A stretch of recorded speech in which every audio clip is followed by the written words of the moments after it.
నమస్తే, నేను Naresh. Welcome to స్వతంత్ర బిగ్ టాక్. తెలంగాణ శాసన మండలిలో గవర్నర్ కోటా ఎమ్మెల్సీల నియామకం మళ్ళీ మొదటికొచ్చింది. కాంగ్రెస్ ప్రభుత్వం ప్రతిపాదించిన ప్రొఫెసర్ కోదండరామ్, అమీర్ అలీ ఖాన్ పేర్లను గవర్నర్ తమిళిసై గ్రీన్ సిగ్నల్ ఇవ్వడంతో ఈ వ్యవహారం సద్దుమణిగినట్లే అని అంతా భావించారు.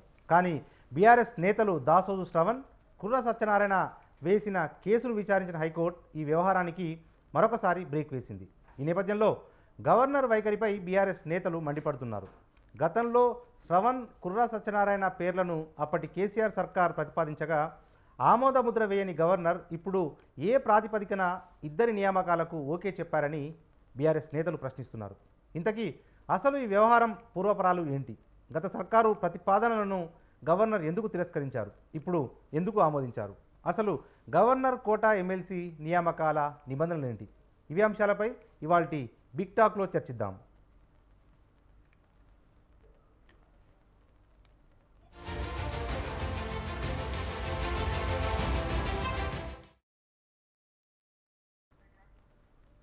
రైట్, ఇదే అంశంపై చర్చించేందుకు మనతో డిబేట్లో పాల్గొంటున్నారు మన్నెం కోటేశ్వరరావు గారు, ప్రముఖ రాజకీయ విశ్లేషకులు. వారితో పాటు టీపీసీసీ అధికార ప్రతినిధి డాక్టర్ లింగం యాదవ్ గారు మన స్టూడియోలో మనకు అందుబాటులో ఉన్నారు. వారితో పాటు బీజేపీ అధికార ప్రతినిధి శంకరోళ్ళ రవికుమార్ గారు మనకు లైవ్లో జాయిన్ అయ్యారు. మరికొంతసేపట్లో బీఆర్ఎస్ ప్రతినిధులు సైతం మన డిబేట్లో పార్టిసిపేట్ చేస్తారు.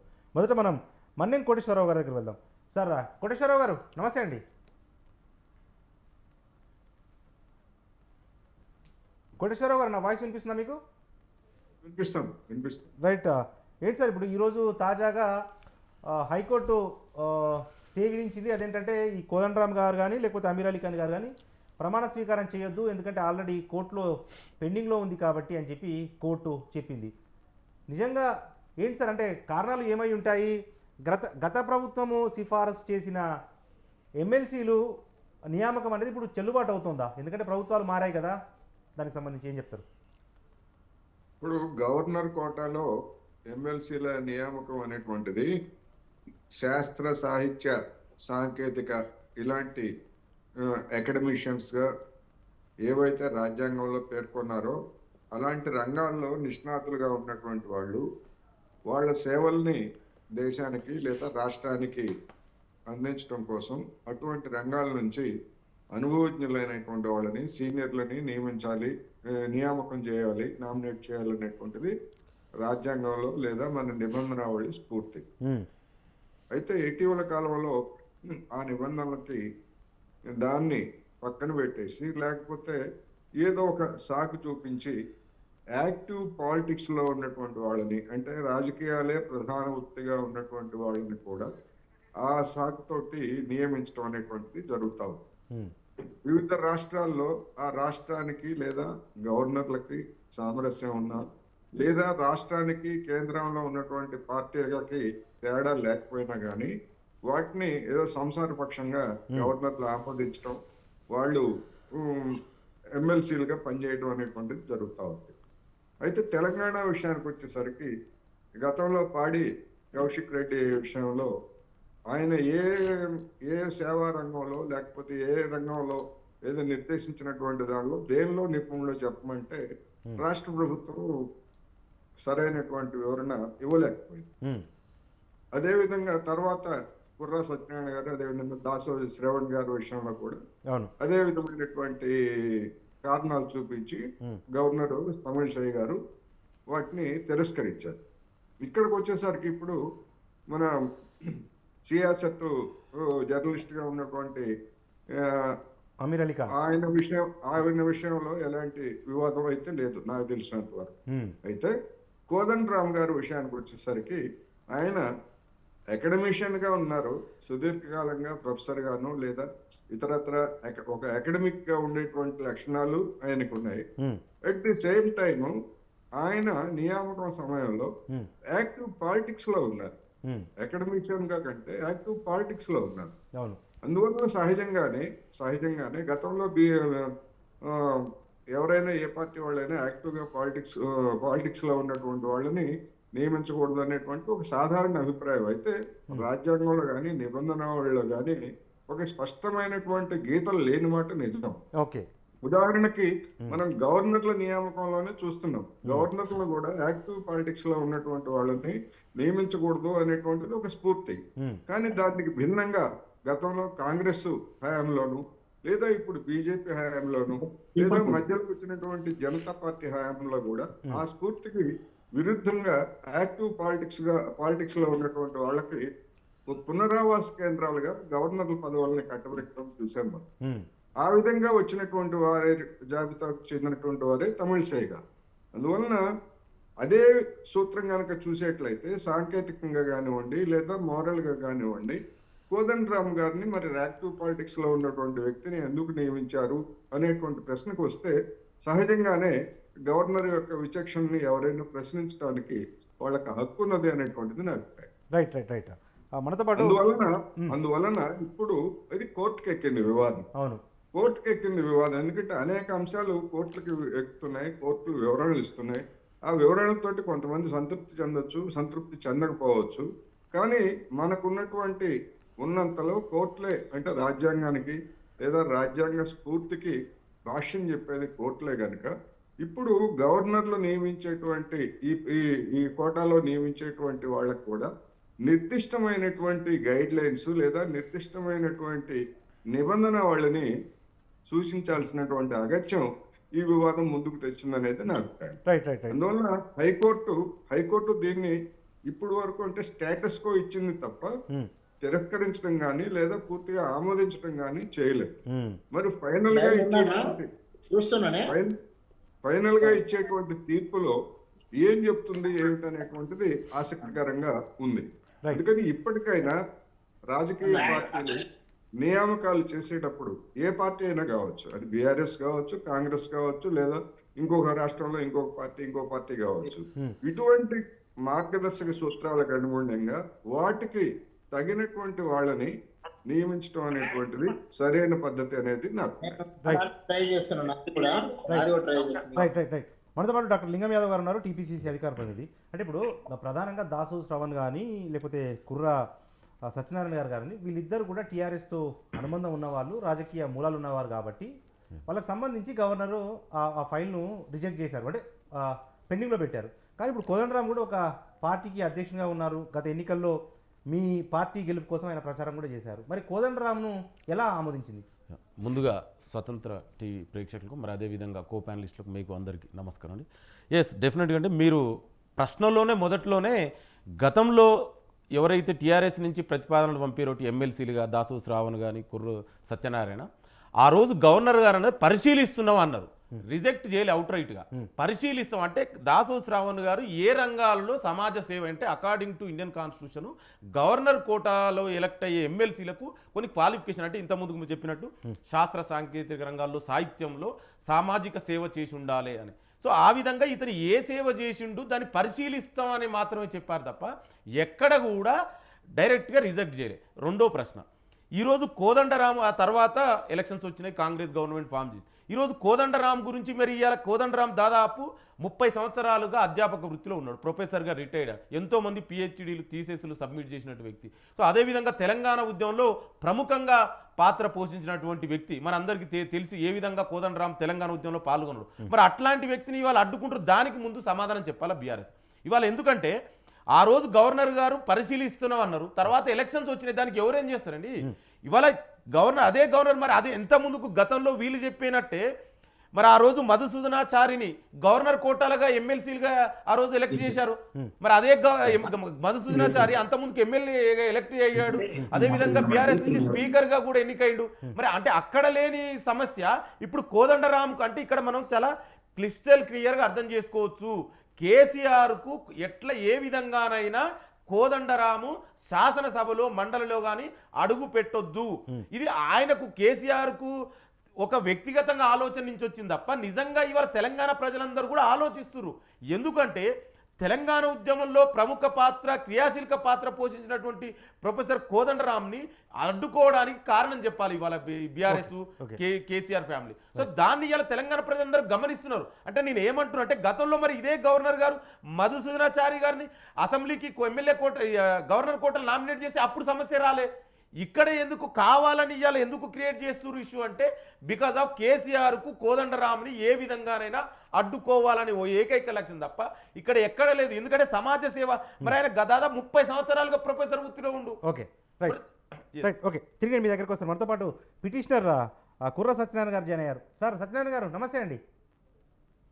నమస్కారం అండి. నమస్కారం. రైట్ కుర్ర సత్యనారాయణ గారు ఏంటి మీ ప్రధాన అభ్యంతరం ఏంటి అంటే గత ప్రభుత్వము మీ పేరు మీ పేరు దాసో శ్రవణ్ గారు ఇద్దరి పేర్లను సిఫారసు చేసింది. ఒక వివరణ ఇవ్వాలి అని చెప్పి గవర్నర్ కోరితే ముఖ్యమంత్రి గారు ఇవ్వలేదు, అందుకే మీ ఫైలు పెండింగ్లో పడిపోయింది అన్న ఆరోపణ ఉంది. ప్రధాన అభ్యంతరాలు ఏంటి సార్ మీకు సంబంధించి?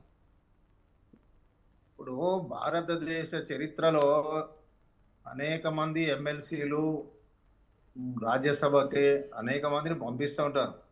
దీనికంటూ ఒక ప్రాసెస్, ఒక లెక్క, ఒక పత్రం ఉన్నది.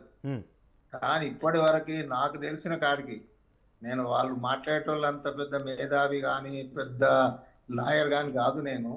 నాకు తెలిసిన కాడికి ఏంటంటే ఎక్కడ కూడా రిజెక్ట్ అనే పాయింట్ లేదు, రిజెక్ట్ చేయలేదు. ఈ కేసుని రిజెక్ట్ చేయడం జరిగింది. తర్వాత గౌరవ గవర్నర్ గారు ఆమె చాలా నెలలు 2-3 నెలలు దాదాపు ఇచ్చినాక దగ్గర పెట్టుకొని ఆమె ఎలక్షన్ దగ్గర వచ్చినాక దాన్ని రిజెక్ట్ చేయడమే కాదు, ఆమె కామెంట్స్ కూడా ఏంటంటే వీళ్ళు నా మీద అయితే రాసింది ఆమె ఈయన సోషల్ వర్కర్ కాదని రాసింది. నేను ఎవరెవరు ఉన్నారు అక్కడ పెద్ద మనుషులందరికీ నేను నమస్కారం తెలుపుతూ ప్రజలందరికీ మీ టీవీ ద్వారా చెప్తా ఉన్నా, నేను 100% సోషల్ వర్కర్. ఎవరన్నా వస్తే ఎక్కడైనా ఏ ఫోరంలో అయినా ఏడైనా మాట్లాడతారు. నేను 100% సోషల్ వర్కర్. 24 గంటలు బీద ప్రజలు ఎప్పుడు ఉంటా, నేను బీద జాతిలో కూర్చున్నా. మాకి ముఖ్యంగా విషయం ఏంటంటే అసలు గవర్నర్ గారు అంటేనే రాజ్యాంగ రక్షకురాలు. ఆమె మా జాతికి ఇచ్చినప్పుడు అసలు యాక్చువల్ గా చేసేయాలి. ఎందుకంటే ఇప్పటి వరకు ఎరుకల కులపోడి పేరు ప్రస్తావన కూడా రాలేదు. ఇది ఎమ్మెల్సీ దగ్గర తెలంగాణ రాష్ట్రంలో స్వాతంత్రం వచ్చిన తర్వాత ఓకే ఫస్ట్ టైం వస్తే దాన్ని ఆమె మరి 2 నెలలు పెట్టుకొని రిజెక్ట్ చేసి దాని మీద కామెంట్స్ కూడా ఏంటంటే నన్ను వ్యక్తిగతంగా కూడా ఆమె ఈయన సోషల్ వర్కర్ కాదు, ఈయనకి ఇస్తే సమాజంలో ఇంకా వేరేలకు అన్యాయం జరిగిపోతుంది. నేను ఏమంటున్నా అంటే నేను ఎరకలోనే కావచ్చు కానీ నాకు అన్ని రకాల సమాజంలో ఉన్న అందరు ప్రజలు, అన్ని వర్గాల ప్రజలు నన్ను అభిమానిస్తారు, ప్రేమిస్తారు. ఎక్కడన్నా ఎవరైనా మంచి నాయకుడు ఎవరైనా అంటే సత్తన్న అంటారు అన్నమాట. అంత పేరు తెచ్చుకున్నాను. కానీ ఆమె అట్లా కామెంట్ చేయడం అనేది బాధ అయింది. అయినా కూడా దాని మీద రాజ్యాంగం పరంగా ఏమున్నది, చట్టపరంగా ఏమున్నది, చట్టం దిక్కు వెళ్దాం చూద్దాం అని ఎప్పుడో చేసినాం. దీంట్లో గౌరవనీయులు ఎవరైతే పెద్ద మనిషికి వాళ్ళు ఇచ్చిండ్రో ఆయన గురించి నాకు ఏ రకమైన అభ్యంతరం లేదు. నేనెందుకు అభ్యంతరం చెప్తానని నేను చాలా రోజులు అయింది వేసి. ఈ రోజు ఆయనని తీసుకొచ్చి పెట్టిండు.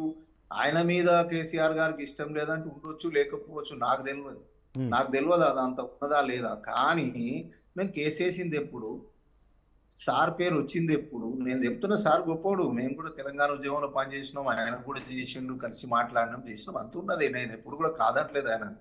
కానీ మేము చేసింది ఎప్పుడు, జరిగింది ఎప్పుడు, కేసు ప్రాసెస్లు ఉన్నప్పుడు, కేసు ముందు వచ్చినప్పుడే ఆమె చీఫ్ జస్టిస్ గారు చెప్పారు క్లియర్ గా, ఇది ఆపండి కేసు ఉన్నది కదా అని చెప్పిండు. చెప్తే ఏజీ గారు మంచిది అన్నారు, పోయిండ్రు. 24 తారీఖు మీటింగ్ అయింది. దాంట్లో 8 తారీఖు డేట్ ఇచ్చిండ్రు. ఫిబ్రవరి 8 తారీఖు నేను మాట్లాడతా, దీన్ని ఏం చేయాలో చెప్తా అన్నాడు. ఈ లోపల వీళ్ళు మరి ఆ పేరుని అక్కడ పెట్టడం, గవర్నర్ గారు ఆమోదం తెలుపడం, ఒకటే రోజులు ఆమె ఆమోదం తెలుపడం, పంపించడం, ప్రమాణ స్వీకారానికి పెట్టేయడం అన్ని జరిగిపోయినాయి అక్కడ. ఇంత హడావుడి ఇదంతా ఎందుకు జరుగుతోంది? మరి మాకు ఏదన్నా న్యాయం జరిగేదానికి కోర్టు ఏం చెప్తే దానికి నాకే కావాలి, నేనే గొప్పని, నేనేమో చేస్తాను కాదు. కాకపోతే నాకు నిన్నటికెళ్ళి మన ముఖ్యమంత్రి గారు ఆయన ఏదైతే మాట్లాడినాడో అప్పటికెళ్ళి అందరూ కూడా మనం చెప్పులు మోస్తోళ్ళమా, మనంతా చెప్పులు మోస్తోళ్ళమా అనే ముచ్చట చాలా మంది మాట్లాడుతాం. నేను ముఖ్యమంత్రి గారు కూడా కోరుతా ఉన్నా, గౌరవ ముఖ్యమంత్రి గారు కొత్తగా ఆయన వచ్చిండు, చాలా పని చేయాలి, రాష్ట్రానికి మంచి పేరు తీసుకురావాలి, అన్ని వర్గాలను కలుపుకోవాలి. నేను ఒక బీద ప్రజల ప్రతినిధిని, నేను ఒక ఎరకల కమ్యూనిటీ కాదు. ఇక్కడ ఉన్నటువంటి దళిత బహుజన సమాజం అంతా న్యాయంబడి ఉన్నది, అన్ని వర్గాలు ఉన్నాయి. రెడ్డిలు నాకు అన్నదమ్ముల కంటే ఎక్కువ ఉన్నారు, అనేక వర్గాలు న్యాయంబడి ఉంటాయి. కాదు ఓకే, రైట్. సాంకేతిక సమస్య తలెత్తినట్టుంది. తిరిగి నేను కుర్ర సత్యనారాయణ గారిని సంప్రదించే ప్రయత్నం చేద్దాం, ఎందుకంటే ఆయనే పిటిషనర్, ఆయనే చక్కగా వివరించగలరు. మనతో పాటు శంకరోళ్ళ రవికుమార్ గారు ఉన్నారు, బీజేపీ అధికార ప్రతినిధి. మనతో పాటు శంకరోళ్ళ రవికుమార్ గారు ఉన్నారు, బీజేపీ అధికార ప్రతినిధి. రవికుమార్ గారు నమస్తే. నమస్తే అండి. రైట్. ఏంటి సార్, ఇప్పుడు గతంలో కుర్ర సత్యనారాయణ కానీ దాసో శ్రవణ్ గారిని గవర్నర్ ఆమోదించలేదు, కానీ రాజకీయ మూలాలున్న కోదండరాంను పేరును ఎమ్మెల్సీగా ప్రభుత్వం సిఫారసు చేయడము, గవర్నర్ గారు ఆమోదించడము చకచకా జరిగిపోయాయి. కాంగ్రెస్ బీజేపీ మధ్య ఉన్నది అనడానికి, అవగాహన ఉన్నది అనడానికి ఇది ఒక అవకాశంగా టీఆర్ఎస్ భావిస్తూ ఉంది. కాంగ్రెస్కి బీజేపీకి పొత్త. అదే కేటీఆర్ కూడా అదే మాట్లాడారు కదా. అయితే నేను ఒక విషయం చెప్తాను. ముందుగా ప్రేక్షకులకు అందరికీ నమస్తే, ప్యానలిస్టులకు కూడా నమస్తే. అయితే ఈ కాంగ్రెస్ వాళ్ళు అనుకుంటా నిన్న రేవంత్ రెడ్డి గారు మాట్లాడుతూ ఒక కామెంట్ చేశారు ప్రెస్ మీట్ లో మాట్లాడుతూ, కేసీఆర్ మోడీ చీకటి దోస్తులు. నాకు తెలిసి ఈ రోజు పేపర్ లో హెడ్డింగ్ లో కూడా వచ్చింది ఇదే టాపిక్, కేసీఆర్ మోడీ చీకటి దోస్తులు. ఇప్పుడు వీళ్ళు ఏమంటున్నారు, కాంగ్రెస్ బీజేపీ దోస్తులు అంటున్నారు. అంటే నేను ఏమంటున్నా, ఎవరికి దోస్తులు, ఎవరికి శత్రువులు, ఎవరికి మిత్రువులు, ఎందుకు ఇవన్నీ ప్రోపగండా? ఎలక్షన్స్ అయిపోయినాయి, ఎలక్షన్స్ అయిపోయిన తర్వాత మీ పనితో మీరు చేసుకోకుండా రాష్ట్రానికి చేయాల్సిన పనులు చేసుకుంటూ మీరు ఉండాలి. ఒక ప్రధాన ప్రతిపక్షంగా, బాధ్యతాయుతమైన ప్రతిపక్షంగా మీరు రాష్ట్రానికి మంచి చేసే నిర్ణయాలు ప్రభుత్వం తీసుకునేటట్టుగా మీ పాత్ర వహించాలి.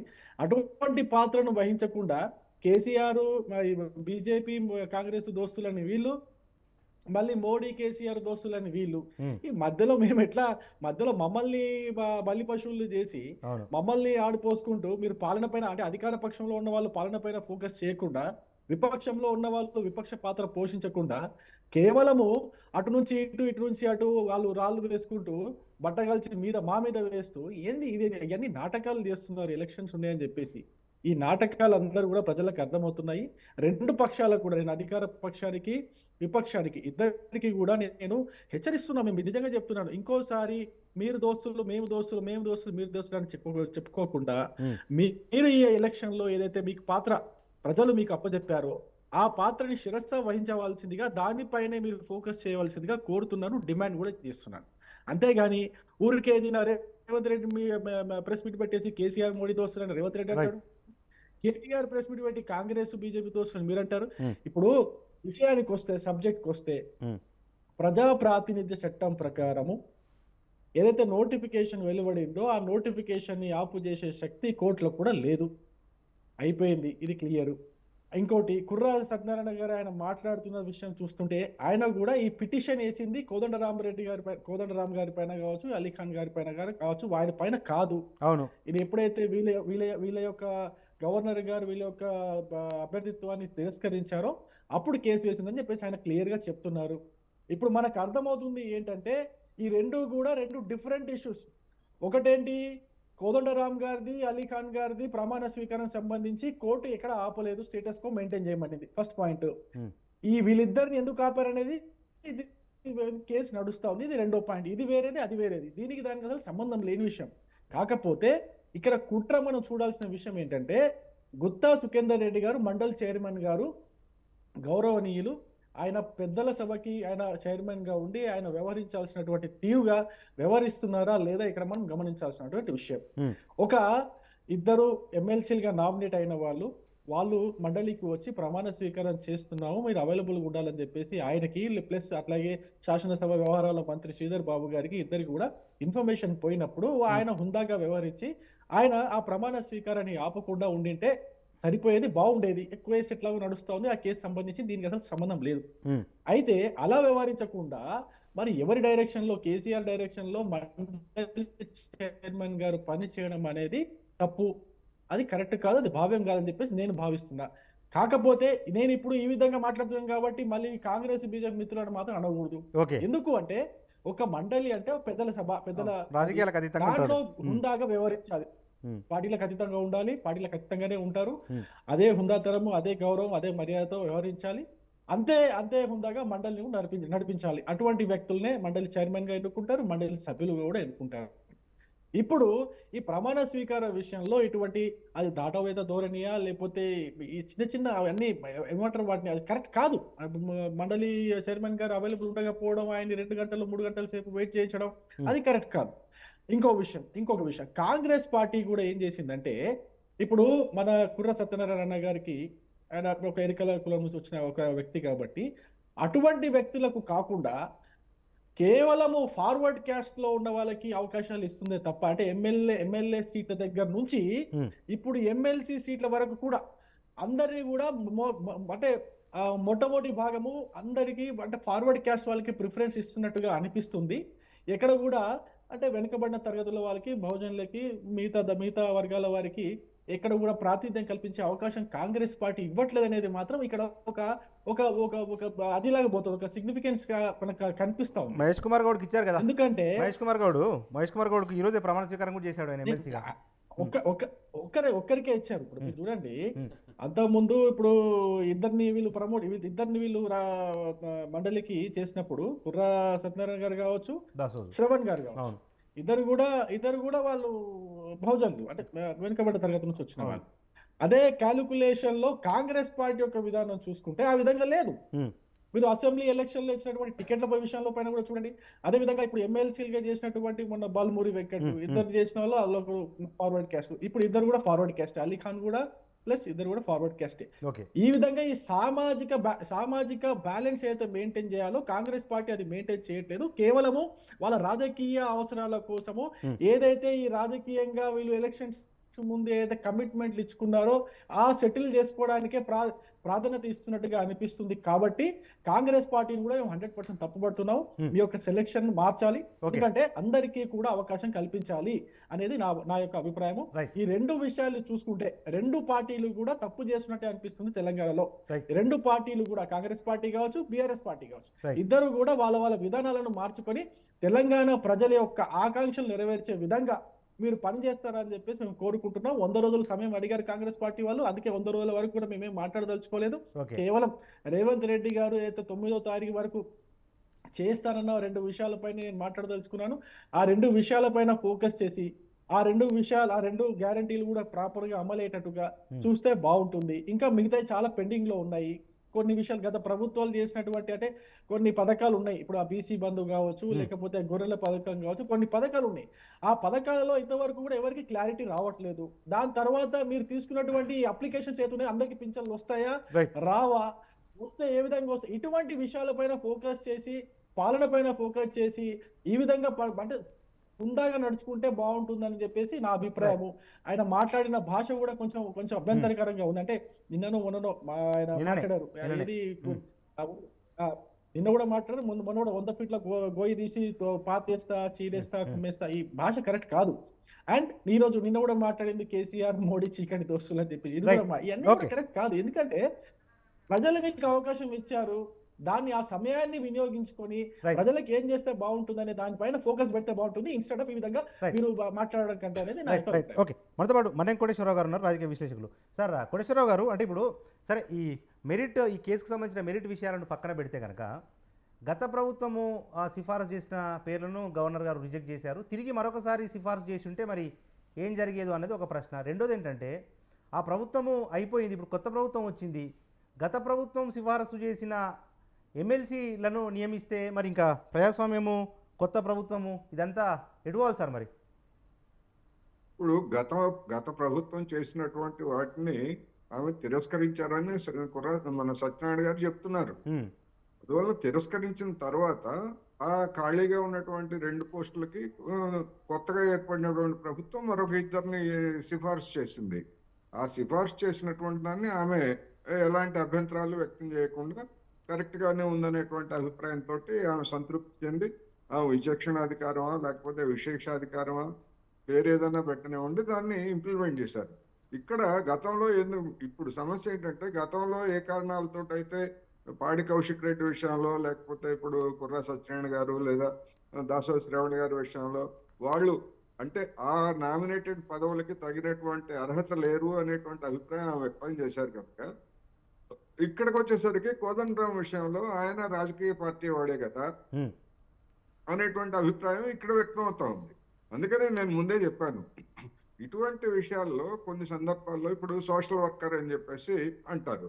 సోషల్ వర్కర్ అంటే మామూలుగా మిగతా సందర్భాల్లో కూడా మీరు ఏం చేస్తున్నారా అంటే రాజకీయ పార్టీ నాయకులుగా ఉన్నటువంటి వాళ్ళని కూడా, అంటే వ్యాపారం అయితే వ్యాపారం అని చెప్పుకుంటారు, లేకపోతే ఉద్యోగం అయితే ఉద్యోగం చెప్పుకుంటారు, లేకపోతే నేను సోషల్ వర్కర్ని అని చెప్తారు. ప్రజాసేవకుడిని, సామాజిక సేవకుడిని అని చెప్పుకోవడం అనేటువంటి కామన్. అందువల్ల సోషల్ వర్కరు అని చెప్పుకున్నంత మాత్రాన్ని సోషల్ వర్క్ చేసినట్టు కాదు, దానికి నిర్దిష్టమైనటువంటి కొన్ని ప్రమాణాలు ఇటువంటివన్నీ కూడా ఉంటాయి. ఇప్పుడు సత్యనారాయణ గారు సోషల్ వర్క్ చేయలేదని నేను అంటలా, కానీ దానికి తగినటువంటి కొన్ని ప్రాథమికమైనటువంటి ఆధారాలని రాష్ట్ర ప్రభుత్వం, అంటే గత బీఆర్ఎస్ ప్రభుత్వం గవర్నర్ గారికి ప్రొవైడ్ చేయలేకపోయింది. అందువలన అది ఇక్కడ సమస్య. అటువంటి పరిస్థితి కోదండరామ్ గారికి కూడా వస్తే, ఈయన మరి రాజకీయాల్లో ఉన్నారు కదా, ఇప్పుడు గతంలో ఎప్పుడో ప్రొఫెసర్ గా పనిచేశారు, అవన్నీ అయిపోయినాయి. ఇప్పుడు రాజకీయాల్లో ఉన్నటువంటి వ్యక్తిని ఆ కోటాలో, అకాడమిషియన్ కోటాలో ఎట్లా నియమించాలి అనేటువంటి అభిప్రాయాన్ని కనుక వ్యక్తం చేసి ఉంటే దానికి రాష్ట్ర ప్రభుత్వం ఏ విధమైనటువంటి సమాధానం ఇచ్చి ఉండేది అనేటువంటిది ఇప్పుడు ఊహాజనితమైనటువంటి ప్రశ్న. అందుకని ఇది ఊహాజనితమైన ప్రశ్న. ఇప్పుడు కోర్టులో ఉంది కనుక, ఆ గతంలో రిజెక్ట్ చేసినటువంటి వాళ్ళ కేసు కోర్టులో ఉంది కనుక, కోర్టు ఒక నిర్దిష్టమైనటువంటి గైడ్ లైన్స్ గవర్నర్ల వ్యవస్థకు కానివ్వండి, లేదా గవర్నర్లకు సిఫార్సు చేసేటువంటి ప్రభుత్వాలకు కానీ ఒక స్పష్టమైనటువంటి గైడ్ లైన్స్ ఇవ్వాల్సినటువంటి అవసరాన్ని ఈ ఉదంతం ముందుకు తెచ్చింది. అందువల్ల కోర్టు ఆ విధమైనటువంటి గైడ్ లైన్స్ ఇస్తుందా?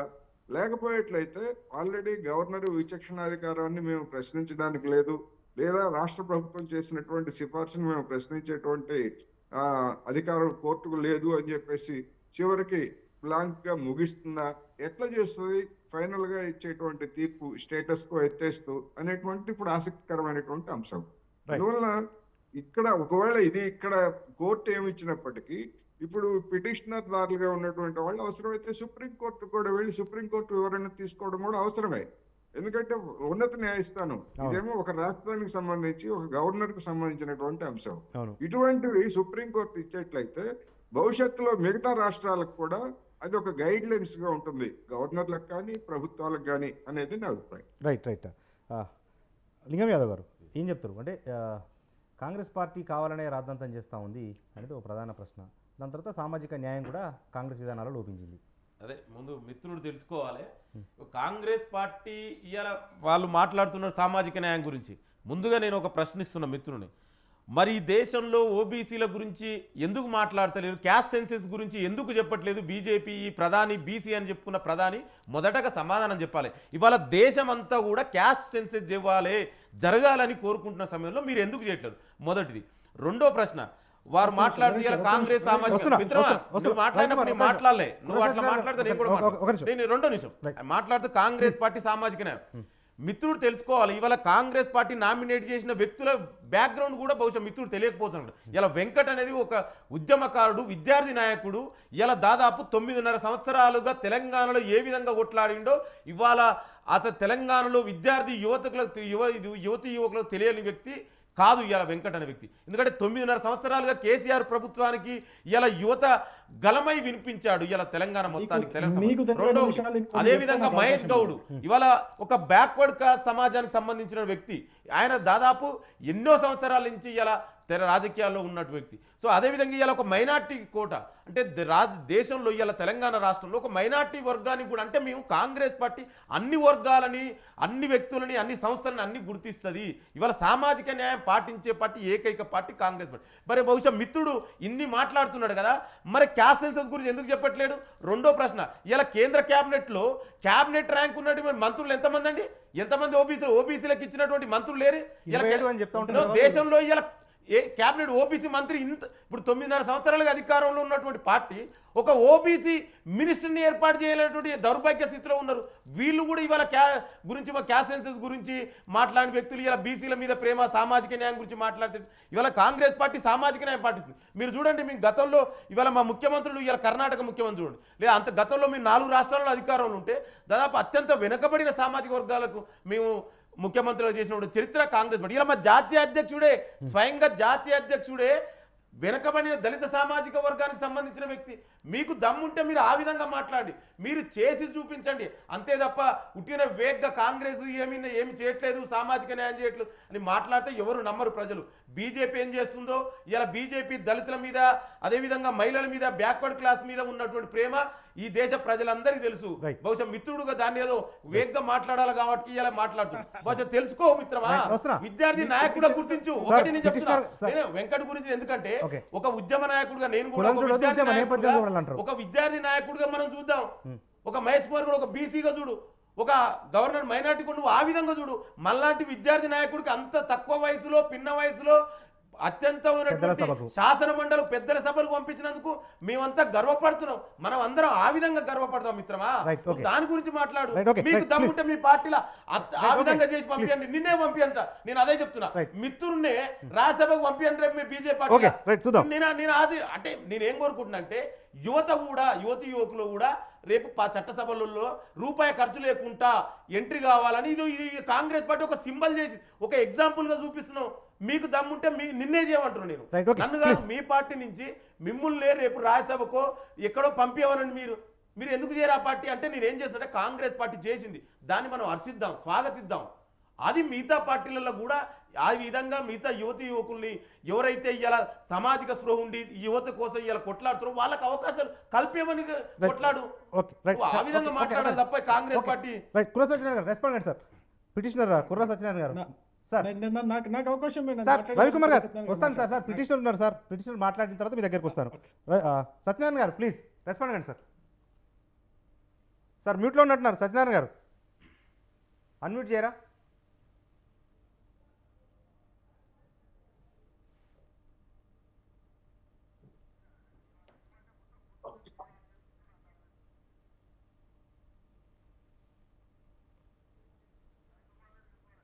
రైట్, తిరిగి సాంకేతిక సమస్య తలెత్తింది. మనం సత్యనారాయణ గారి దగ్గర తర్వాత వెళ్దాం. మొదట రవికుమార్ గారి దగ్గర వెళ్దాం. రవికుమార్ గారు అయితే నరేష్ గారు, రైట్, మిత్రుడు లింగం యాదవ్ గారు మాట్లాడుతూ ఈయనకు తెలియదు అనుకుంటా అంటే నాకు తెలియదు అనుకుంటా అని చాలా విషయాలు చెప్పారు.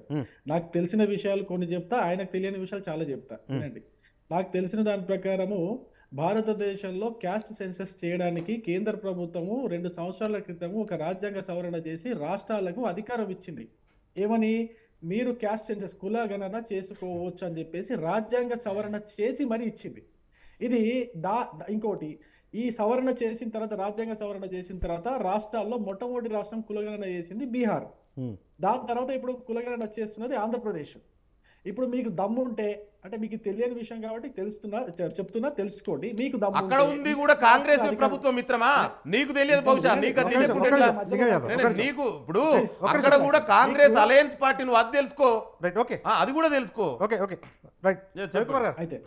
అయితే రేవంత్ రెడ్డి గారికి నేను ఒక రిక్వెస్ట్ చేస్తున్నా లింగం యాదవ్ గారి ద్వారా. ఇప్పుడు కులగణన అనేది రాష్ట్ర ప్రభుత్వాలు చేసుకోవచ్చు కాబట్టి మరి మీరు కులగణన చేయండి.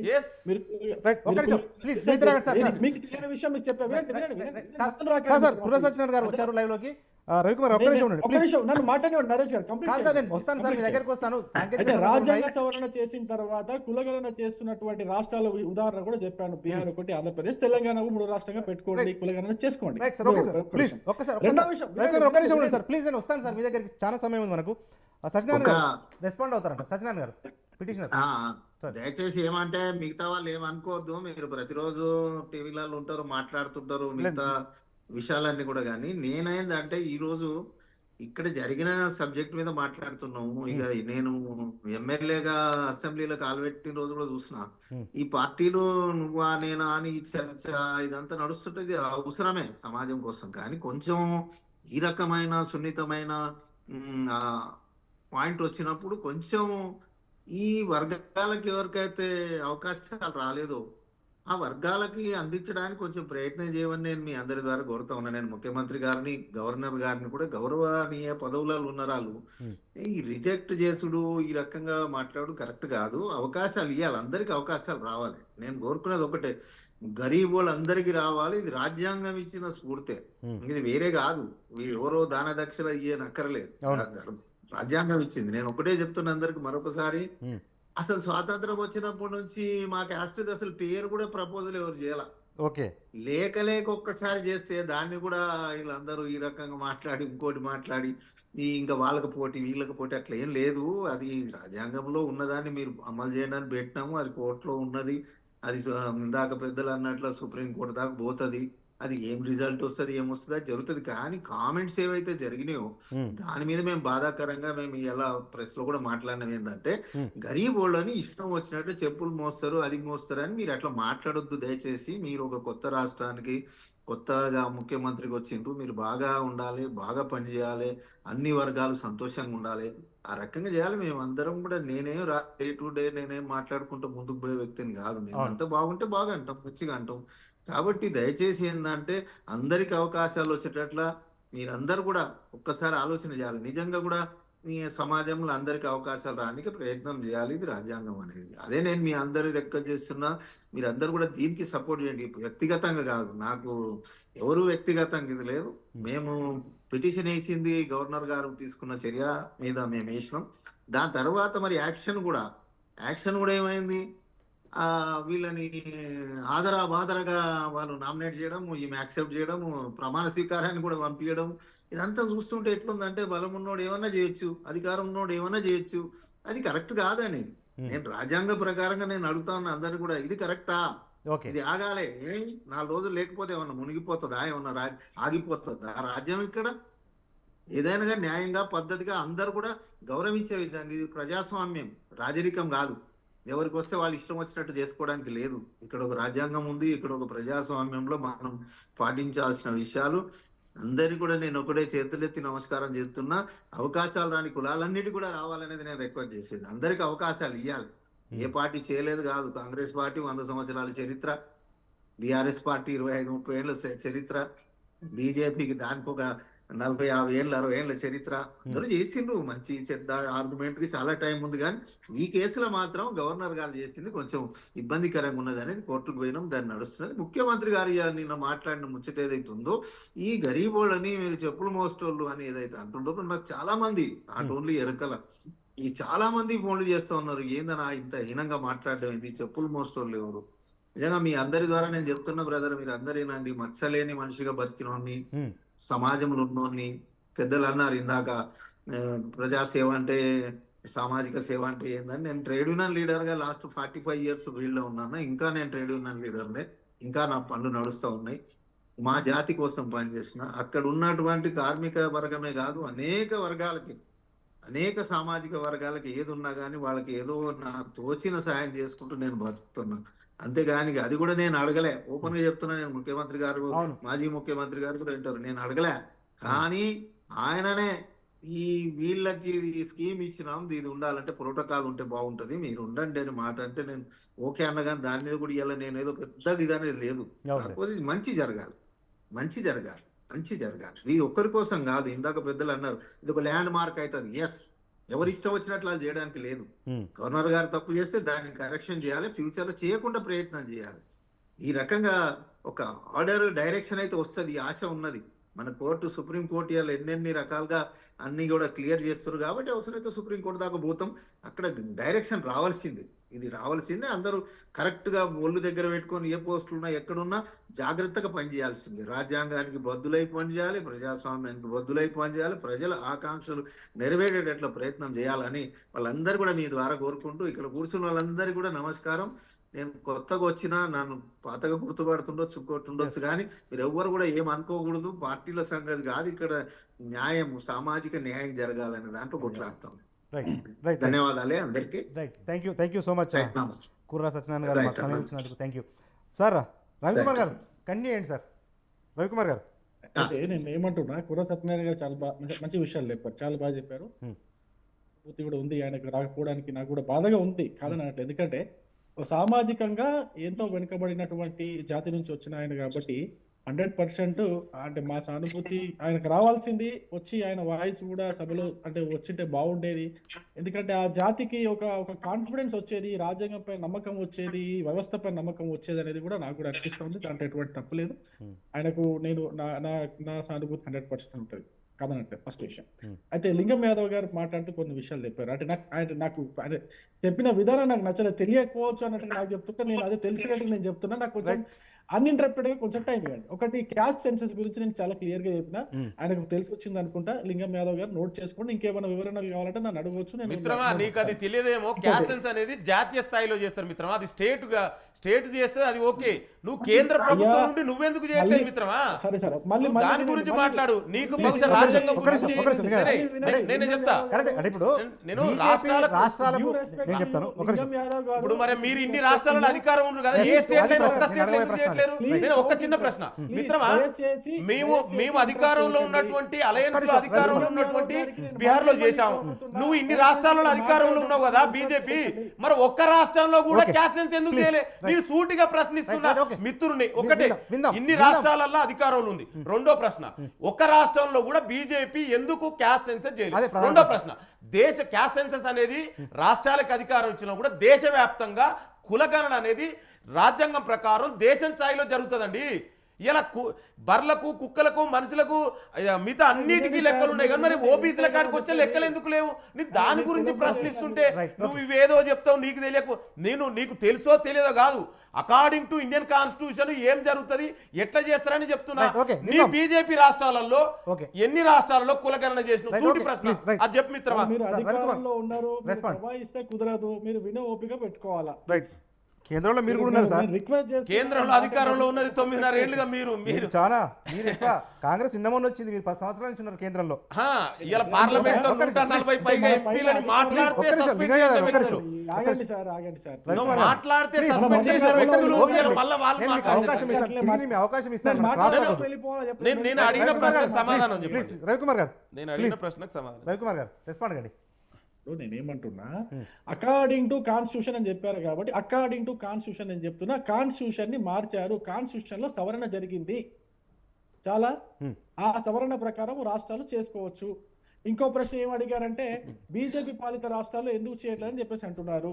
బీజేపీ పాలిత రాష్ట్రాల్లో మీకు తెలిసిన రాష్ట్రాలు మధ్యప్రదేశ్ కావచ్చు, రాజస్థాన్ కావచ్చు, ఇప్పుడు మహారాష్ట్రలో కూడా క్యాస్ట్ సెన్సస్ ప్రాసెస్ స్టార్ట్ అయ్యింది. అక్కడ బీజేపీ పాలిత రాష్ట్రాల్లోనే జరుగుతూ ఉంది.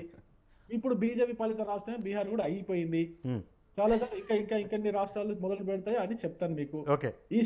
ఈశాన్య రాష్ట్రాల్లో కూడా కొన్ని రాష్ట్రాలు స్టార్ట్ చేస్తున్నాయి. ఇది ఒకటి అకార్డింగ్ టు కాన్స్టిట్యూషన్ చెప్తున్నాను సార్. ఇది ఒకటి.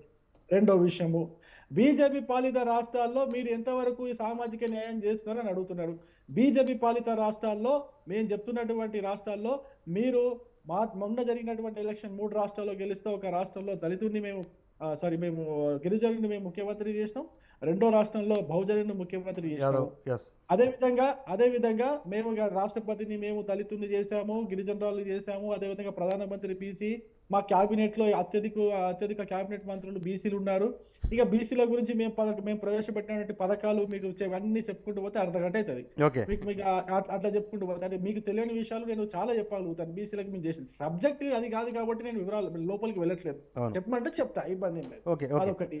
అయితే ఇంకొక విషయం మాట్లాడారు, బల్మూరి వెంకట్ గురించి మాట్లాడారు. సరే, ఆయన ఎన్ఎస్యు మీ పార్టీ కోసము ఆయన చాలా కష్టపడ్డాడు, చాలా సార్లు జైలు కూడా వెళ్ళినట్టున్నాడు, పనిచేశాడు.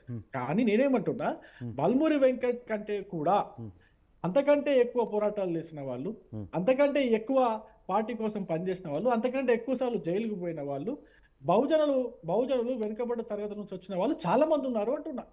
వాళ్ళకి ఎందుకు ఇవ్వట్లేదు? అదొక చరణ్ కౌశిక్ యాదవ్ కావచ్చు, లేకపోతే చారుగుండ వెంకటేష్ కావచ్చు, అదే మాజీ మంత్రి గారు ఉన్నారు, మీ పుష్పలీల గారు కావచ్చు. అట్లా నాకు తెలిసిన కొన్ని పేర్లు చెప్పిన, అంటే మీకు తెలియదు అంటే నాకు తెలిసిన కొన్ని పేర్లు, నాకు తెలిసిన కొన్నే చెప్పిన. మీకు తెలిసిన ఇంకా చాలా ఉంటాయి, మీరు కూడా కావచ్చు, చెప్పలేము. మీలాంటి వాళ్ళకి ఎందుకు అవకాశం రాలేదు అంటున్నా. నా ప్రశ్న అది. సరే, ఇప్పుడు ఆయనకి ఇవ్వడంలో నాకేం వ్యతిరేకత లేదు. సామాజిక న్యాయం మీరెక్కడ పాటిస్తున్నారు అంటున్నా. అసెంబ్లీ సీట్లలో మీరు ఇచ్చిన సీట్లన్నీ, బీసీలకు ఇచ్చిన సీట్లన్నీ, ఎస్సీలకు ఇచ్చిన సీట్లన్నీ, మేము ఇచ్చిన సీట్లన్నీ, మేము 42 సీట్లు ఇచ్చినాం. అంటే దాదాపు 40% సీట్లు బీసీలకు ఇచ్చినాం. మీరెన్ని ఇచ్చిర్రు? అంతేకాదు ఇప్పుడు మేము జరిగినటువంటి నిన్న బీహార్లో ప్రమాణ స్వీకారం చేసుకుంటే బీహార్లో ఉన్నటువంటి ఉప ముఖ్యమంత్రి కూడా మేము కూడా ఒక బీసీకి ఇచ్చినాం. మరి ఇక ఇంత సామాజిక బీజేపీకి ప్రశ్నిస్తే మీరు మాకు ప్రశ్నించే ముందు మీకు 4,000 చూపిస్తాయి, అది కూడా చూసుకోండి. మీరు ఒక మైనారిటీ వర్గానికి ఇస్తే మీరు సంతోషించారా అంటారు. నేను మైనారిటీ వర్గమా మెజారిటీ వర్గం అంటలేను. నేను వెనుకబడిన తరగతుల నుంచి వచ్చిన వాళ్ళకి ఎందుకు ప్రిఫరెన్స్ ఇవ్వట్లేదు అంటున్నా. ఓకే. అది చేయకుండా కేవలం అది చేసిన వాళ్ళకి, అంటే ఇప్పుడు మైనారిటీ వర్గం అంటే ఆయన మైనారిటీ, ఇప్పుడు ఫార్వర్డ్ క్యాస్ట్ ఖాన్ అంటే ఫార్వర్డ్ క్యాస్ట్, ఆ ఫార్వర్డ్ క్యాస్ట్ వాళ్ళని మీరు మైనారిటీ అని చెప్పేసి కప్పిపుచ్చుకొని మీరు సర్ది చెప్పుకుంటే ఎట్లా అండి? రైట్. ఆయన కాంగ్రెస్ పార్టీకి ఏమైనా చేసిండా?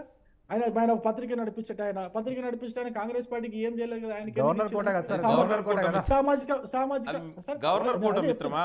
ఏదో ఒక రంగంలో ఆయన ఉన్నాడు కాబట్టి ఇచ్చిండు. అదే ఇప్పుడు ఎవరు లేరా, మిగతా వాళ్ళు లేరా, బహుజనులు ఎవరు లేరా, ఓకే. వెనుకబడ్డ వాళ్ళు లేరా, మీరు లేరా, ఉన్నారు. పత్రికా మీరు ఫిట్ గారా? Right. లింగం యాదవ్ గారు ఫిట్ గారా? మీరు కూడా అన్ని రకాలుగా చేసి వచ్చారు కదా, మీరు ఫిట్ గారా? నేను అదే ప్రశ్న అడుగుతున్నాను. నేను ఏమంటున్నానంటే, మీకు అవకాశం వచ్చింది, మీ ప్రభుత్వంలో ఉన్నారు, ప్రభుత్వంలో ఉన్నప్పుడు వీలైనంతగా సామాజిక న్యాయం చేయడానికి ప్రయత్నించండి అని చెప్పేసి ఒక సూచన చేస్తున్నా. రైట్. మీరు వినే ఓపిక లేకపోతే, ఇప్పుడు లింగం యాదవ్ గారు అధికారంలో ఉన్నారు సార్, మీరు వినాలా? మీరు అంతకుముందు ప్రతిపక్షంలో ఉన్నప్పుడు 9.5 ఏళ్ళు అధికారంలో ఉంది మీదే అన్న కేంద్రంలో. చాలా Right. అరిచేవాళ్ళు. ప్లీజ్. మీరు దాన్నే కంటిన్యూ చేస్తే కుదరదు, కొంచెం ఓపిక ఉండాలా, వినాలా. రైట్. విని మీరు కొన్ని సమస్యల్ని అర్థం చేసుకొని కొంచెం సానుకూలంగా మాట్లాడితే మాకు కూడా మంచిగా అనిపిస్తుంది. Right. అరే మీరు అదే విధంగా ఓవర్ వైజ్ మాట్లాడుకుంటూ పోతే, అరే అధికారంలోకి వచ్చిన తర్వాత వీళ్ళు కొంచెం దబాయించే అది వచ్చేసింది కదా అన్నట్టు అనిపిస్తా ఉంటుంది. రైట్. రైట్. Please థ్యాంక్ కొంచెం యూ. అర్థం చేసుకోండి. Okay. మీరు చెప్పిన విధానాలు నేను ఎక్కడ కూడా వ్యతిరేకించట్లేదు, మీరు చెప్పింది మీరు కరెక్టే, కానీ నేను చెప్పిన కొన్ని సూచనలు కూడా మీరు అర్థం చేసుకుంటాను. రైట్. అయితే సబ్జెక్ట్ విషయానికి వస్తే మీరు కూడా తొందరపడింది ఈ సామాజిక న్యాయంగా కరెక్ట్ గా చేస్తుంటే ఈ అడ్డంకులు వచ్చాయి కాదేమో అనిపిస్తుంది నాకు. ఓకే. నేను అందుకే చెప్తున్నా, సామాజిక ఇప్పుడు ఎన్నికల కులం నుంచి ఒక ఆయనకు కుర్రా సత్యనారాయణ ఆయన అవకాశం ఇచ్చారు. అంటే అది అటువంటి సామాజిక వర్గం నుంచి మీరు ఎవరికైనా ఇచ్చింటే ఇటువంటి అడ్డంకులు వచ్చాయి కాదేమో అనేది నా యొక్క వాదన. అంతే. Okay, దాన్ని right. మీరు అర్థం చేసుకుంటారని భావిస్తాను. ఓకే. Right sir. కోటేశ్వరరావు గారు, అంటే ఇప్పుడు ఈ సామాజిక న్యాయము ఇదంతా చూస్తే ఎట్లా సార్, అంటే ఇప్పుడు ఎట్లా ఈ సమస్య ఎట్లా రిజాల్వ్ కావాలి? ఎందుకంటే మీరు ఇంతకుముందు చెప్పినట్టుగానే పెద్ద గ్రే ఏరియా, రాజ్భవన్ కానీ లేకపోతే ఇటు ప్రభుత్వాలు కానీ స్పీకర్లు కానీ మండలి చైర్మన్లు కానీ నిష్పక్షపాతంగా వ్యవహరించట్లేదు, ప్రధాన సమస్య తలెత్తుతా ఉంది. మరి దీనికి ఎక్కడో ఒకడైతే ఫుల్ స్టాప్ పడాలి కదా సార్, ఏం చేయాల్సి వస్తుంది రాజకీయ పార్టీలు కానీ న్యాయ కోవిదులు కానీ?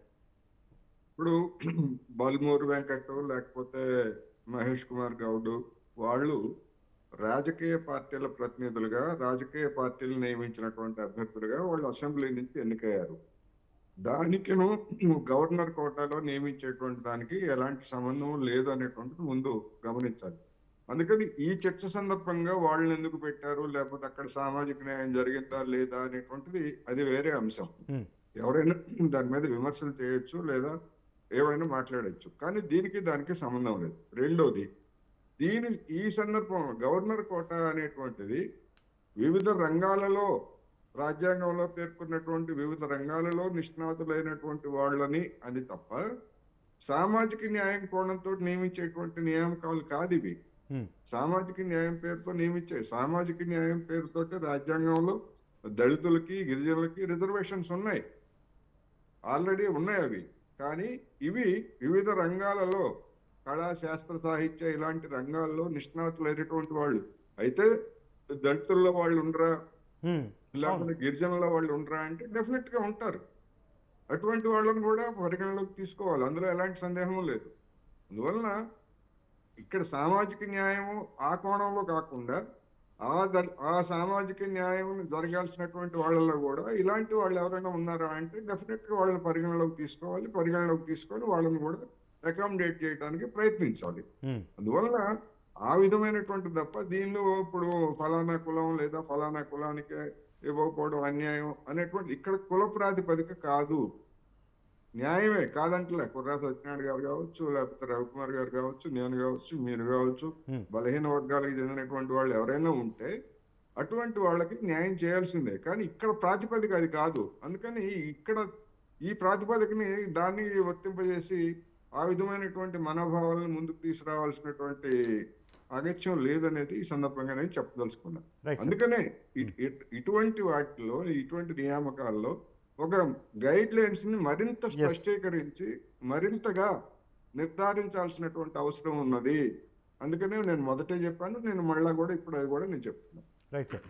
లింగం యాదవ్ గారు, నిజంగా అంటే సరే సారు ఈ సామాజిక న్యాయాల చర్చ ఇదంతా డిబేటు, సపరేట్ డిబేటు, కానీ నిజంగా కూడా ఇప్పుడు ఎరుకల సామాజిక వర్గానికి సంబంధించి ఎక్కడో వాళ్ళకి రాజకీయ అవకాశాలు లేవు, ఎంపీలు కానీ ఎమ్మెల్యే కానీ నిలబడే పరిస్థితి లేదు, ఆర్థికంగా సామాజికంగా ముందుగా లేరు. గత ప్రభుత్వము ఆ ఎరుకల సామాజిక వర్గానికి చెందిన కుర్ర సత్యనారాయణ గారికి అవకాశం ఇస్తే సరే సాంకేతిక సమస్యల వల్ల అది కొట్టుడు పోయింది. మీరు కూడా అటువంటి సామాజిక వర్గానికి ఇచ్చుంటే కనుక ఈ సమస్య ఉండకపోయేది అనేది ఒక ప్రశ్న. డెఫినెట్గా అండి.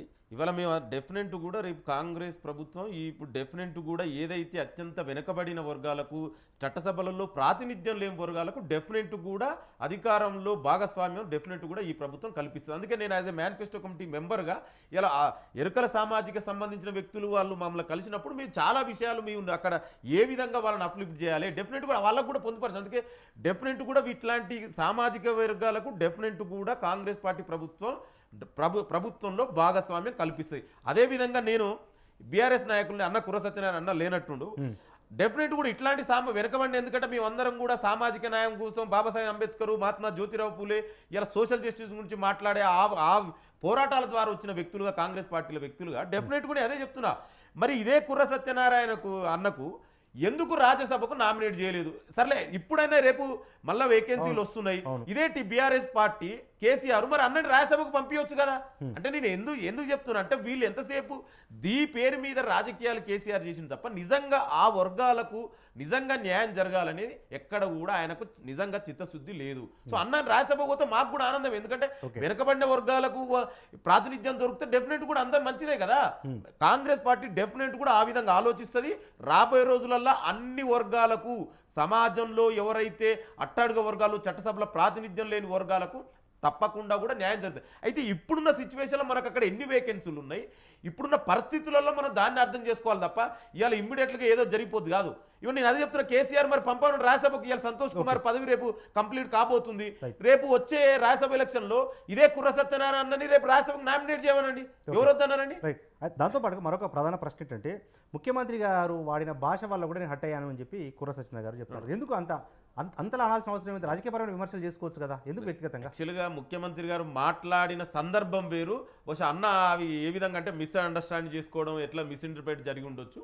ముఖ్యమంత్రి గారు మాట్లాడినప్పుడు, ఎందుకంటే మేము స్వయంగా ముఖ్యమంత్రి గతంలో కానీ ఇప్పుడు కానీ మాకు స్వయంగా తెలుసు ఏ విధంగా మాట్లాడి ఏ విధంగా అట్టడుగు వర్గాలని అన్ని వర్గాలని ఎంకరేజ్ చేస్తాడు, ఏ విధంగా ముందుకు పోవాలా తీసుకెళ్లాలనే ఆలోచన ఉంటుంది తప్ప ఎవరిని కించపరిచే ఉద్దేశం ముఖ్యమంత్రికి ఎలా లేదు. బహుశా దాన్ని ఆ మిస్ఇంటర్ప్రిటెడ్ అంటే బహుశా ఆ ట్రాన్స్లేషన్లో మాట్లాడి ఏ దేనికి కనెక్ట్ లేకుండా అన్నట్లా జరిగి ఉండొచ్చు. కానీ ముఖ్యమంత్రి గారు ఎప్పుడు కూడా ఏ వర్గాలని ఆ విధంగా మాట్లాడు, ఎందుకంటే మీకు ప్రత్యక్ష సాక్షిలో మేమే కదా ఎన్నోసార్లు మేము కలిసినప్పుడు ఏ విధంగా గుర్తిస్తాడో మాకు తెలుసు. సో ఆ విధంగా ఎప్పుడు కూడా ముఖ్యమంత్రికి అలాంటి ఉద్దేశం లేదు. దీన్ని కూడా కావాలని రాజకీయం చేసి దానికి ఇలా ఏదో మాట్లాడినని ఏ వర్గాలని ఎవరిని కూడా ముఖ్యమంత్రి అలాంటి అనలేదు. ఆ సందర్భం వేరు, మాట్లాడిన విధానం వేరు, అక్కడ ఉన్న చర్చ వేరు, దాన్ని ఇంటర్ప్రిట్ చేసుకొని ఇంకో దానికి ఆపాదించుకోవడం వేరు. సో అది ఎక్కడ ముఖ్యమంత్రి ఎప్పుడు కూడా అలాంటి ఆ భాషే మాట్లాడు. ఎందుకు మాట్లాడి ఈ భాష దేని గురించి మనం గతంలో కేసీఆర్ ముఖ్యమంత్రి ఉన్నప్పుడు ఆ వ్యక్తిని మాట్లాడే ఉద్దేశంతో మాట్లాడి తప్ప ఇక్కడ వర్గాలని కులాలని సామాజిక వర్గాలని ఎక్కడ కూడా ముఖ్యమంత్రి గారు అనలేదు. ఇది చాలా స్పష్టం.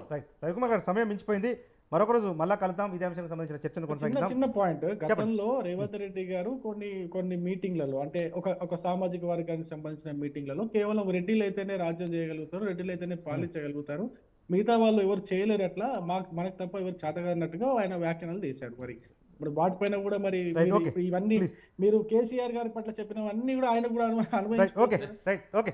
మీరే చెప్పారు. ఆ సామాజిక వర్గ సమావేశంలో ఆ సామాజిక వర్గాన్ని కుల సంఘాలలో కొత్త చర్చ కొద్దండి, సమయం లేదు, మరొకరు చర్చించుకుందాం, ఇక సమయం మించిపోతా ఉంది.